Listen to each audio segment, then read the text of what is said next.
Hello friends, welcome to banker study Hindi special. मैं पीयूष यादव आपका बहुत बहुत स्वागत करता हूं आपकी अपनी फैमिली में। तो कल हम लोगों ने हिंदी का मॉक टेस्ट दिया था, आपने अटैम्प्ट किया है, आपको अच्छा लगा है, रिस्पांस आपका अच्छा है, देख के मुझे मोटिवेशन मिला। तो आज आपके लिए एक अच्छा सा सेशन लेके आए हैं, थोड़ा मोटिवेशन वाला सेशन है। और लेकिन आपको लग रहा होगा कि सर बता तो रहे हो पेपर अटैम्प्ट कैसे करें मेंस का, लेकिन मोटिवेशन सेशन कैसे है? मोटिवेशन सेशन ऐसे है क्योंकि मैं आपको क्या सिखा रहा हूँ, मेंस का पेपर कैसे अटेम्प्ट करना है। यानी कि हम लोग प्री को पीछे छोड़ते हुए जा रहे हैं। प्री का मैं बता चुका हूँ, बिल्कुल उसी पर प्रैक्टिस करो, अपना कॉम्बिनेशन ढूंढ लो। जिस दिन आपको कॉम्बिनेशन मिल गया 2 या 3 दिनों में, उसके बाद लगातार उस पर जब आप अपना वर्क करोगे तो यकीन मानना एग्जाम के अंदर आपको कोई कंफ्यूजन नहीं होगा कि अब क्या किया जाए या कौन से समय पर क्या किया जाए, क्योंकि पहले से जब आपकी सारी तैयारी है तो वहाँ पर आपको फिर कोई हराने वाला नहीं है। तो आज आपके सेशन में क्या लेके आए हैं? आरआरबी पीओ मेंस का पेपर अटेम्प्ट कैसे करें। सबसे डिफिकल्ट टास्क होता है हर एक कैंडिडेट के लिए। और वो क्यों होता है, मैं आपके सामने बहुत से एग्जांपल ऐसे रख सकता हूं। मैं बहुत से लोगों को ऐसे को जानता हूं कि जिन्हें पेपर अटेम्प्ट करने का ऑर्डर नहीं पता था, इस वजह से वो मेंस में रह जाते हैं। कुछ लोगों को तो मैंने देखा है, उनके जो मार्क्स हैं वो 90 प्लस हैं, 90 प्लस मार्क्स लेकर आए थे मेंस में, लेकिन कोई कंप्यूटर में रह गया, कोई हिंदी में रह गया सेक्शनल कट ऑफ से, कोई रीजनिंग में रह गया। तो ऐसा क्यों हुआ? वो इसलिए हुआ क्योंकि आपने पहले से कोई भी प्लानिंग नहीं की थी कि पेपर को मुझे किस तरह से, किस वे में अटेम्प्ट करना है, कौन से सेक्शन को मुझे क्या टाइम देना है। तो ये सारी चीज़ें हमें पहले से डिफाइन करनी पड़ेंगी। और आपके पास अभी इनफ टाइम है, अपना कॉम्बिनेशन आप मेंस में भी ढूंढ सकते हो कि कहाँ से हम स्टार्ट करके किसको कितना समय देके हम एक परफेक्ट कॉम्बिनेशन को ढूंढ लें। क्योंकि आरआरबी पीओ और क्लर्क जो भी है उसका मेंस केवल और केवल अपनी स्ट्रेटजी के ऊपर बेस्ड रहता है। पेपर है, सबको लगता है कि ये सिंपल आया है, पेपर वाकई में सिंपल आता है, बहुत ज़्यादा टफ नहीं आता। लेकिन टफ इसलिए ज़्यादा माना जाता है क्योंकि यहाँ पर आपको सेक्शनल टाइमिंग नहीं मिलती, यहाँ पर आपको अपना सारा कुछ प्लान खुद करना पड़ता है। तो जो लोग इस काम को कर ले जाते हैं वो सिलेक्शन ले जाते हैं, और जो लोग लास्ट में ये सोचते हैं कि जब मेंस देंगे तब देखेंगे, अपनी पढ़ाई पर ध्यान देते हैं। तो भाई पढ़ाई पर तो ध्यान सब लोग देते हैं, आपको कुछ एक्स्ट्रा करना पड़ता है तभी आपका सिलेक्शन होता है। तो अब अपने सेशन को शुरू कर लेते हैं। अगर आपको वीडियो पसंद आए तो आखिर में लाइक करके जाना, और चैनल अगर अभी तक सब्सक्राइब नहीं किया है तो सब्सक्राइब कर लो। वो इसलिए कर लो क्योंकि हम आपको हिंदी और कंप्यूटर प्रोवाइड कराते हैं। डिस्क्रिप्शन में प्लेलिस्ट की लिंक है, वहाँ पर जाके आप चेक कर सकते हो कि किस तरह का कंटेंट हम प्रोवाइड करा रहे हैं। तो चलिए देख लेते हैं कि आरआरबी पीओ मेंस के अंदर आपको देखने के लिए क्या क्या मिलता है। वहाँ पर आपके रहते हैं 5 सब्जेक्ट, 5 सब्जेक्ट रहते हैं। सबसे पहले हम बात करते हैं तो रीजनिंग, आपका रीजनिंग रहता है। पेन का कलर चेंज कर लेते हैं, ज़्यादा बेटर रहेगा। आपका रीजनिंग रहता है, क्वांट रहता है, फिर उसके बाद हमारा जीएस या फिर जीएस सेक्शन इसको कह सकते हैं, ठीक है। उसके बाद हमारा कंप्यूटर रहता है, और फिर हिंदी या इंग्लिश रहता है। तो ये चैनल तो हिंदी की तैयारी कराता है, तो हम हिंदी की ज़्यादा बात करेंगे, और उसी के अकॉर्डिंग आप अपना इंग्लिश को जज कर सकते हो। तो ये आपके 5 सब्जेक्ट रहते हैं। टोटल आपको टाइमिंग कितना मिला है इन 5 सब्जेक्ट को करने के लिए? 2 घंटे, यानी कि 120 मिनट। अब कैसे आपको कॉम्बिनेशन बनाना है वो मैं आपको बताता हूँ। आपको जीएस और कंप्यूटर को मिला के हद से हद 22 मिनट देने हैं, इससे ज़्यादा आप नहीं दे सकते। यानी कि 11 मिनट आप जीएस सेक्शन में दे सकते हो और 11 मिनट आप कंप्यूटर सेक्शन में दे सकते हो। तो 11 मिनट में 40 questions, that is not a cake walk. लेकिन ये चीज़ें कब आएंगी? ये इतना आसान नहीं है, लेकिन आप इस टाइमिंग में कब कर पाओगे? तो आपका यहाँ पर क्या हेल्प करेगा? आपकी रीडिंग स्किल आपको हेल्प करेगी। बहुत से बच्चे कह रहे थे सर न्यूज़पेपर से क्यों फ़ायदा होगा, क्या फ़ायदा होगा या नहीं होगा? तो न्यूज़पेपर रीडिंग से, जो मैं आपसे कह रहा हूँ कि आप रीडिंग करना सीखिए, आप रीडिंग करना सीखिए, तो वो देखो आपको कहाँ कहाँ हेल्प करेगा। वो आपका जीएस, कंप्यूटर, हिंदी, यहाँ पर हेल्प करेगा। और फिर क्वांट और रीजनिंग में इसलिए हेल्प करेगा क्योंकि आपकी जो पढ़ने की स्पीड है वो बहुत ज़्यादा बढ़ जाएगी। और जब आप चीज़ों को पढ़ेंगे और समझने की स्पीड, ये दोनों चीज़ें जब आपकी पैरेलल चलेंगी, तो आप खुद सोचिए क्या आपका कोई भी सेक्शन ऐसा बचेगा जहाँ पर आपको रीडिंग हेल्प ना करे? तो इस बात को अपने दिमाग से निकाल दो कि रीडिंग सिर्फ हिंदी में हेल्प करेगी। रीडिंग आपकी रीजनिंग में हेल्प करेगी जब आप बड़ी बड़ी पजल्स बनाओगे तब हेल्प करेगी। क्वांट में आपको हेल्प करेगी जब आप डीआई सॉल्व कर रहे होगे और उसके 3-3 3.5 लाइन का एक एक क्वेश्चन होगा, तो वहाँ पे जब आप वो क्वेश्चन जब आप केवल 30 से 40 सेकंड में अगर पढ़ पा रहे होगे तो आप क्वांट में बहुत अच्छा स्कोर कर ले जाओगे। और जीएस और कंप्यूटर के 22 मिनट में 80 क्वेश्चन अटेम्प्ट करना, ये अपने आप में बहुत बड़ा खेल होता है। और ये सारा कुछ आपका केवल रीडिंग बेस्ड पर आएगा।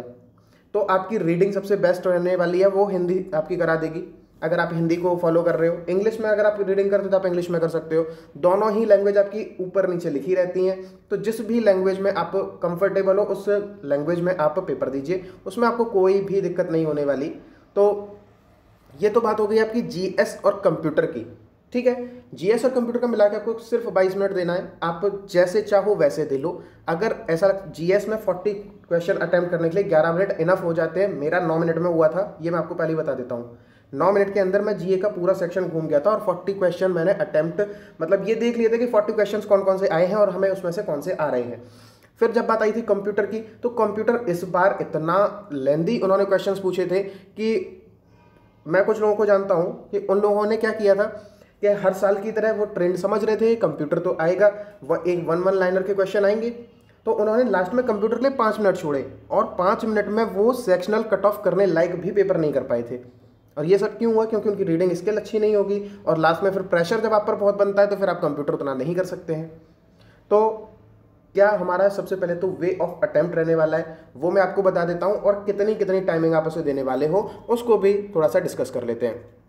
तो चलिए, यहाँ पर सबसे पहले आपका उस सेक्शन से आप शुरू करेंगे जो आपका ठीक ठाक है, बहुत ज़्यादा स्ट्रांग नहीं है, तो वहाँ से आप शुरू कर सकते हैं, लेकिन अपने वीकर सेक्शन से शुरू मत करना पेपर को, ये मैं आपको पहले से ही कह रहा हूँ। मैंने आपको पहले ही बताया, मेरे जो सारे सेक्शंस थे मेरे इक्वली मैंने सबको अच्छे से पढ़ा था। आप लोग भी पढ़ो, मैं अभी से कह रहा हूँ। अभी भी हमारे पास 100+ डेज हैं और मेंस के लिए तो हमारे पास लगभग 130 डेज हैं।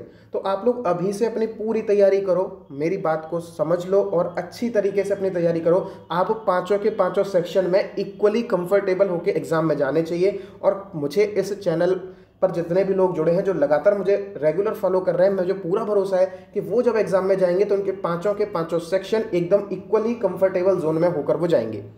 तो मैं सबसे पहले मैं बता देता हूं कि मैंने किस वे में अटेम्प्ट किया था। मैंने हमेशा अपना कॉम्बिनेशन जो ढूंढा था, मैंने हमेशा यही किया था कि मैं रीजनिंग से स्टार्ट करता था एग्जाम को, मैं रीजनिंग से स्टार्ट करता था और मैं इसमें या तो 30 मिनट दे रहा था, 30 मिनट या फिर 20 क्वेश्चन, मैं इस तरह से कर रहा था। 20 क्वेश्चंस, तो 20 क्वेश्चन करने में अगर आपके 25 मिनट लग रहे हैं तो भी मैं अगले सेक्शन पर जा रहा था। अदरवाइज 30 मिनट में अगर मेरा 17-18 क्वेश्चन हो रहा है, उसके बाद भी मैं 30 मिनट के बाद तुरंत ही मैं अगले सेक्शन की तरफ चला जाता था। ये मैंने हमेशा से अपनी प्रैक्टिस में रखा था। इससे क्या हो रहा था कि हम लोग रीजनिंग के सेक्शनल कट ऑफ को भी पार कर पा रहे थे और हम अपने बाकी सेक्शंस के लिए भी टाइमिंग निकाल पा रहे थे। तो रीजनिंग को मैंने केवल 30 मिनट स्टार्टिंग में देने का शुरू किया था। उसके बाद तुरंत मैं जंप करता था जीए के ऊपर। यहाँ पर जीए में हम 9 से 10 मिनट के अंदर अपना इस सेक्शन को खत्म कर सकते हैं। जितना भी आपको अटेम्प्ट करना है वो आपका अपने आप हो जाएगा। आपको जितना आ रहा होगा आप उतना करेंगे, यहाँ पर कुछ सोचने वाली बात तो होती नहीं है।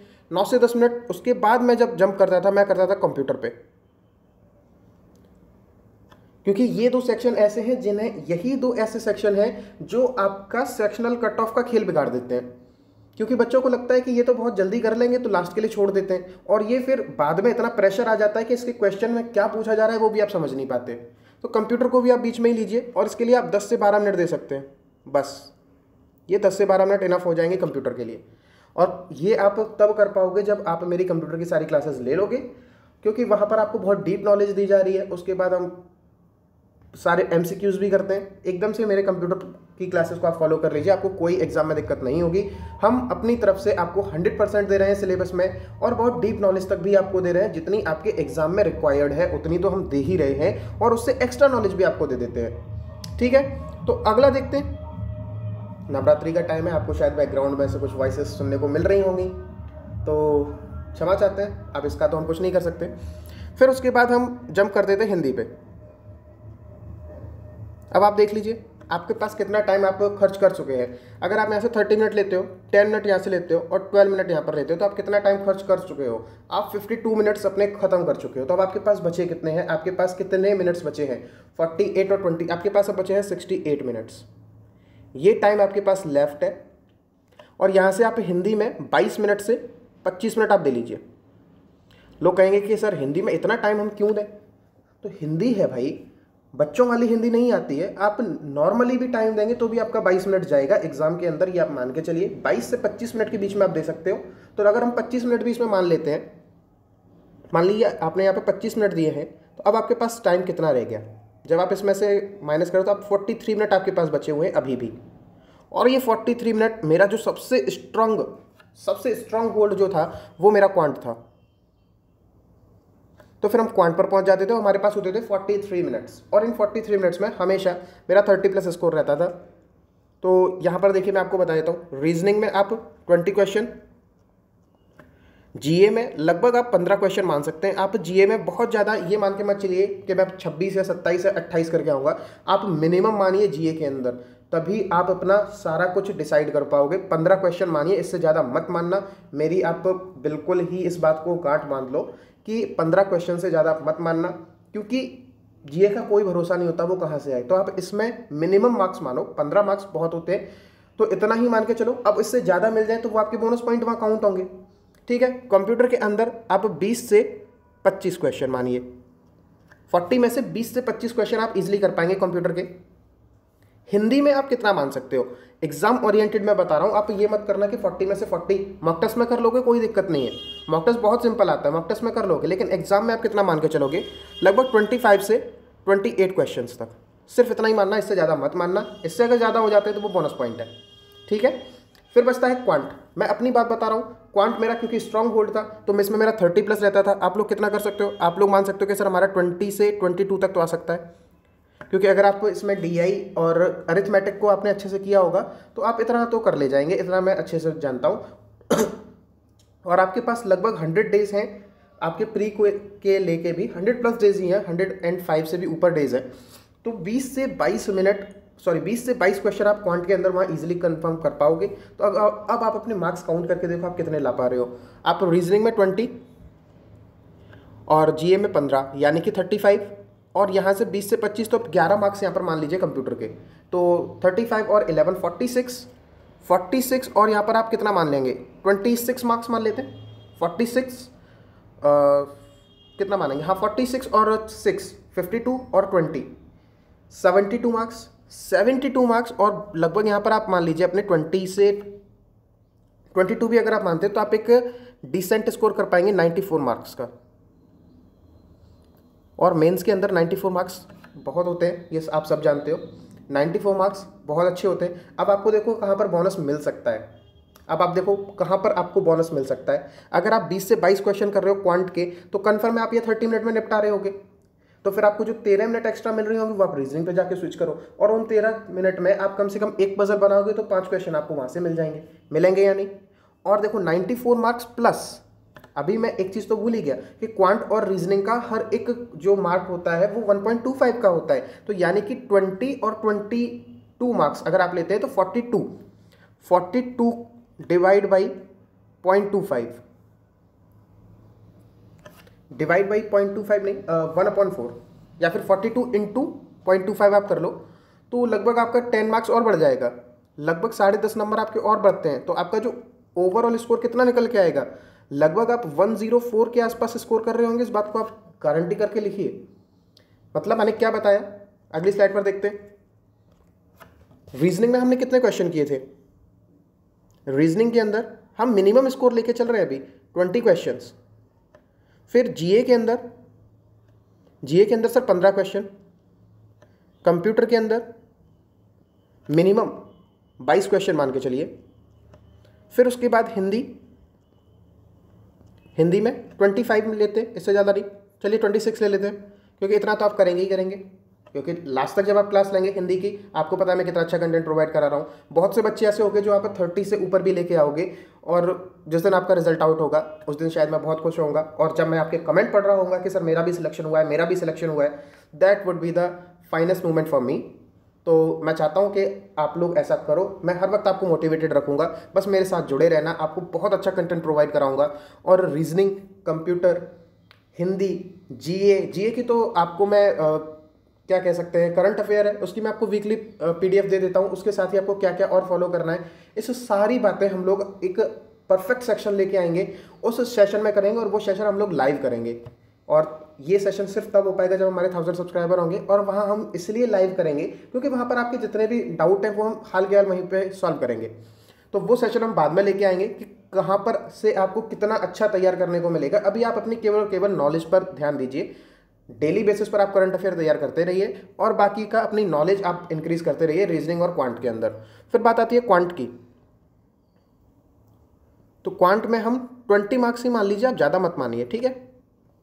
अब आप देखो कितने मार्क्स ला सकते हो, 20 क्वेश्चन के कितने मार्क्स यहाँ पर आपको मिल जाएंगे, 20 के 20 तो मिलेंगे और जब उसमें 0.25 का गुणा करते हो तो 25 मार्क्स यहाँ पर आपको रीजनिंग से मिलेंगे।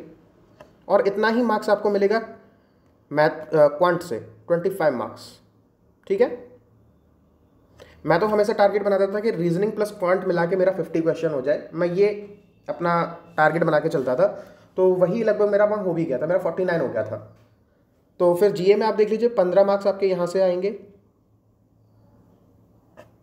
कंप्यूटर में 11 नहीं तो आप 10 मार्क्स तो मान ही लीजिए, ठीक है। हिंदी में 26 नहीं आप 25 मार्क्स मान लीजिए। देखिए हम लोग मिनिमम की बात कर रहे हैं क्योंकि मैक्सिमम तो आपका फिर बोनस पॉइंट में जाएगा। अब इन्हें जब एक बार आप काउंट करके देख लीजिए आपका कितना मार्क्स हो रहा है, 25, 25 और 25, 75 मार्क्स तो यहीं हो जाता है। 75 के बाद 15 ये हो जाता है, तो 100 मार्क्स आपका 100% तो बनेगा ही बनेगा। अब आप बताइए कि 100 मार्क्स में क्या आपका सिलेक्शन रुक जाएगा किसी भी कैटेगरी में हो, और अगर आपने सही स्टेट में जाके अप्लाई किया है, वैकेंसी ठीक ठाक है, तो 100 मार्क्स में आपका कहीं भी सिलेक्शन नहीं रुकने वाला। इस बात को तो आप भी जानते हो। आप इंटरव्यू पे डिपेंड नहीं हो सकते, इस बात को दिमाग में रखना कि आप इंटरव्यू के मार्क्स पर डिपेंड हो नहीं सकते कि इंटरव्यू में मुझे 80 मिल जाए तो मेरा सिलेक्शन होगा। आप ये मान के चलो कि इंटरव्यू में सिर्फ आपको पासिंग मार्क्स मिले, यानी कि 40 से 60 के बीच में मिले, दैट्स इट। बाकी जो आपको करना है वो आपको अपने मेन से खेल करना है। तो इतना आप नॉर्मल करोगे तो भी आप कर पाओगे, ठीक है। अब आपको अपना देखिए कॉम्बिनेशन ढूंढना है। ये तो हो गया कि आपको किस में कितना समय देना है और कितने क्वेश्चन मिनिमम अटेम्प्ट करने हैं, इतना ध्यान रखना। फिर तो जैसा, और बाकी का तो फिर पेपर की मेरिट है कि पेपर अगर बहुत ज़्यादा टफ आ गया तो वो सबके लिए जाएगा, तो उतने ही मार्क्स से आपकी जो मेरिट है वो भी गिरेगी। और अगर पेपर सिंपल आ गया तो आप लोग भी अप हो जाओगे। ये तो हमने मिनिमम बात की है, बिल्कुल मिनिमम बात की है, इस बात को आपको ध्यान रखना चाहिए, ठीक है। तो अगले देख लेते हैं अगली स्लाइड में कि हमारा कॉम्बिनेशन किस किस तरह से रह सकता है इस पेपर को अटेम्प्ट करने के लिए। रीजनिंग से मैंने शुरू किया था, तो आप लोग भी एक बार ये वाला ट्राई करके देखना, रीजनिंग। उसके बाद आप स्विच करो जीए पे, उसके बाद आप कंप्यूटर पे स्विच करो, फिर आप स्विच करो हिंदी पे, और फिर आप स्विच करो क्वांट पे। आप इस तरह से कर सकते हो। और मैं क्वांट पर इसलिए ध्यान देना के लिए आपसे ज़्यादा कह रहा हूँ क्योंकि रीजनिंग में आपके पास 20 क्वेश्चंस तो आप इजीली कर पाओगे, इस बात की तो सबको पता है। लेकिन रीजनिंग में जब आप पजल्स करने बैठते हो तो जब तक आपकी पजल सॉल्व नहीं हो जाती तब तक आपको पता नहीं होता है कि आपके मार्क्स आपको मिल रहे हैं या नहीं मिल रहे हैं। इसलिए मैं कहता हूँ क्वांट पर ज़्यादा फोकस कीजिए, क्योंकि क्वांट में आपको पता है कि या तो क्वेश्चन सॉल्व होगा या नहीं होगा और आपको तुरंत इंस्टेंटली उसका रिजल्ट मिलेगा।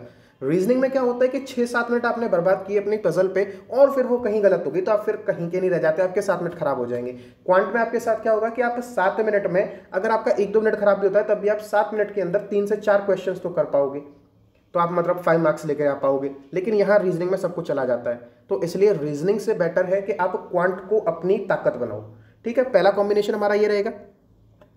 दूसरा कॉम्बिनेशन, अगर आप क्वांट से शुरू करना चाहते हो तो आप क्वांट से शुरू कर सकते हैं, क्वांट, फिर उसके बाद आप जीए, कंप्यूटर, फिर हिंदी और फिर रीजनिंग।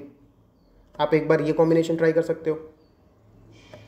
और तीसरा क्या है कि आप जीए या कंप्यूटर से शुरू कर लो, जीए कंप्यूटर, फिर उसके बाद आप हिंदी ले लीजिए, फिर आप एक साथ क्वांट और रीजनिंग को ले लीजिए, इन दोनों में अपने हिसाब से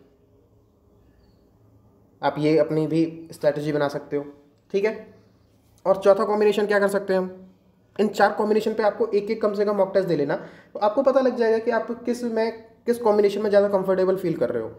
और चौथा आपका कॉम्बिनेशन क्या रह सकता है कि आप हिंदी से शुरू कर लो, मैं कभी नहीं कहूँगा कि आप जीए और कंप्यूटर लास्ट के लिए छोड़ो। हिंदी के बाद आप जीए करो, कंप्यूटर करो और फिर क्वांट एंड रीजनिंग, इनमें से जो आप आगे पीछे कर सकते हो वो करके देखो। और मैं अगर आपको पर्सनल अपना बताता हूँ, या फिर आप में से बहुत से लोग इस चीज़ से एग्री करोगे जब आप दे लोगे कि आप इस वाले कॉम्बिनेशन में मोस्ट कंफर्टेबल होगे। और रीजनिंग ऐसा नहीं है कि अगर आपको मान लीजिए क्वांट के आपने 40 के 40 क्वेश्चन आपने घूमने में आपको टाइम लग गया, मान लीजिए आपके पास यहाँ 43 मिनट बचे थे, तो आपको मान लीजिए उसमें आपको केवल आपका क्वांट अगर अच्छा नहीं है तो आपको कितना टाइम, लगभग आपने केवल वही 17 क्वेश्चन कर पाए, 17 क्वेश्चन कर पाए, तो फिर आप ये 17 क्वेश्चन करने में भी तो आपको 25 ही मिनट लगे होंगे, 25 से 30 मिनट। तो फिर जो आपका टाइम बचेगा 10 से 12 मिनट या 15 मिनट का जो भी है वो आप अपना रीजनिंग में लगाओ। और रीजनिंग में आप जो क्वेश्चन, हमने यहाँ पर क्वांट के कितना 20 क्वेश्चन ही तो माना था, तो 17 क्वेश्चन भी अगर कर पा रहे हो, 15 क्वेश्चन भी कर पा रहे हो, तो वहाँ पर आप रीजनिंग के 20 क्वेश्चन करके आए हो, दोबारा से स्विच करो रीजनिंग पे, जो आपका लास्ट में टाइमिंग रह गया है, तो वहाँ पर आप रीजनिंग के 5-6 क्वेश्चन और कर लोगे, तो आपका जो एवरेज है वो यही निकल के आएगा। इस बात को आप ध्यान में रखना। तो इस तरीके से आप लोग पेपर अटेम्प्ट करके देखो। 4 कॉम्बिनेशन मैंने बताए हैं, इन चारों कॉम्बिनेशन पे आप एक मॉक टेस्ट देके देखना, एक वीक में एक मॉक टेस्ट देना। कंफर्टेबल आपको जो फील कराए सबसे ज़्यादा, आप उस पर फिर रेगुलर प्रैक्टिस करना, यानी कि 4 मॉक टेस्ट में आपको अपना कॉम्बिनेशन फाइंड करना है। फिर उसके बाद जैसे ही आपने ये 4 कॉम्बिनेशन ट्राई कर लिए, उसके बाद आपको क्या करना है, अपना सबसे सेफ और कंफर्टेबल जोन ढूंढना है कि कौन सा कॉम्बिनेशन मेरा सबसे सेफ और कंफर्टेबल मुझे लगा। फिर बाकी के जितने भी मॉक टेस्ट है वो आपको देने हैं उसी पैटर्न पे, क्योंकि फिर आपको लगातार उसी पे वर्क करना है। फिर अगली चीज़, सर मॉक टेस्ट हम दें कौन से, मेंस के ये भी बता दो कि मेंस के मॉक टेस्ट कौन से होते हैं। तो मैं आपको बता देता हूँ मेंस के आपको कौन से मॉक टेस्ट दे सकते हो। मेंस में प्रैक्टिस मॉक बेटर है, टेस्ट जोन, ये तो बहुत अच्छे हैं, इन्हीं पर आप फोकस कीजिए। और फिर अगर आपके पास मान लीजिए आपका एग्ज़ाम आने में टाइम है और आपके इसके मॉक टेस्ट खत्म हो चुके हैं, तब उस कंडीशन में आप किसको फोकस कर सकते हो, आप उस कंडीशन में आप किसके मॉक टेस्ट के साथ जा सकते हो। फिर आपका मन है आप किसी को भी ले लीजिए, ऑलिव बोर्ड ले लीजिए या फिर ग्रेड अप ले लीजिए, ये आप ले सकते हो। इन दोनों को ख़त्म करने के बाद पर, इस बात को ध्यान रखना, इन दोनों मॉक टेस्ट को ख़त्म करने के बाद आप इन पर स्विच कर सकते हो, उससे पहले मत करना। बहुत से बच्चे कहेंगे सर ऑलिव बोर्ड का बहुत अच्छा है, बहुत टफ डालते हैं। टफ से क्या करोगे, आपको फील आनी चाहिए एग्ज़ाम की, जो आपका एग्ज़ाम में हो। और मैं आपको ये अपने एक्सपीरियंस से बता रहा हूँ, प्रैक्टिस मॉक और टेस्ट जोन एग्ज़ाम से थोड़ा सा हार्ड लेवल डालता है और practice mock correct exam level डालता है। तो प्रैक्टिस मॉक में मेरे जो मार्क्स आते थे वो आते थे लगभग 120 के आसपास, 120, 126, 119, 113 इस तरह से आते थे। और टेस्ट जोन के अंदर मेरे आते थे मार्क्स, वो आते थे लगभग 94 से 102 के बीच में। ये मेरा स्कोर रहता था हमेशा मेंस का। और आपको सबको पता है कि मेरे जो मेंस में जो मार्क्स आए वो 96 प्लस करके आए हैं, 96 पॉइंट में करके कुछ आए हैं। तो अब आप खुद डिसाइड कर लो कौन सा कितना अच्छा है। प्रैक्टिस मॉक आपका जो मोरल है और आपका जो भी एंथुसियाज्म है उसको डाउन नहीं होने देगा, और टेस्ट जोन आपको बिल्कुल उसी लेवल पर रखे रहेगा। और यहाँ पर 90 मैंने अटेम्प्ट जो किया था वो गलत हो जाना एक अलग चीज़ है, लेकिन क्योंकि एग्ज़ाम का थोड़ा बहुत प्रेशर भी रहता है, तो आपका 10% अगर गलत होता है तो उसमें कोई दिक्कत नहीं है। मैं 112 नंबर का पेपर करके आया था, 112 पॉइंट करके कुछ पेपर करके आया था, उसके बाद मेरा 96 प्लस आया है, तो कोई इसमें बहुत ज़्यादा कोई दिक्कत वाली बात नहीं है। आप अपना देखिए कि टेस्ट जोन और प्रैक्टिस मॉक, इसको आप अगर फोकस करके चलोगे तो आप बहुत अच्छा स्कोर करोगे एग्जाम में। इस बात को आप ध्यान रखना। थोड़ा सा एग्जाम प्रेशर होता है क्योंकि जब आप एग्जाम हॉल में बैठ के एग्जाम देते हो और घर पर देते हो तो दोनों में थोड़ा बहुत फर्क आता है, तो बस उसी लिए आपका स्कोर थोड़ा सा 2 से 4 मार्क्स का गिर सकता है, 2 से 4 मार्क्स का आपका पेपर गिर सकता है, लेकिन बहुत ज़्यादा नहीं गिरेगा। इन 2 पर मेनली फोकस रखना। मैं इनका कोई स्पॉन्सर वाला सीन नहीं है कि मैं इन्हें प्रमोट कर रहा हूँ, ऐसा कुछ नहीं है, खुद के एक्सपीरियंस से आपको बता रहा हूँ, तो आप बस इन पर फोकस करिए। तो होप आपको बिल्कुल ही समझ में आ गया होगा कि मेंस को हमें कैसे अटेम्प्ट करना है, और आप लोग अभी से मेंस पर ध्यान दीजिए। मैं आपसे खुद रिक्वेस्ट कर रहा हूँ कि आप लोग अभी से मेंस पर ध्यान दीजिए और प्री और मेंस दोनों को एक साथ फोकस करके चलिए, तब आपका कोई भी आपको दिक्कत नहीं होगी। और इंटरव्यू मैं आपका एंड तक साथ दूंगा, जब तक आपका डी भी नहीं हो जाएगा मैं आपके साथ तब तक बना रहूँगा। और चैनल अभी इसी साल शुरू किया है, तो मैं चाहता हूँ कि मेरे इस चैनल से बहुत सारे बच्चे ऐसे निकलें जिनका सिलेक्शन हो और हम उनके परिवार में खुशियाँ दे पाएँ। तो चलिए मिलेंगे अब अगले सेशन में, तब तक के लिए good bye, God bless you all.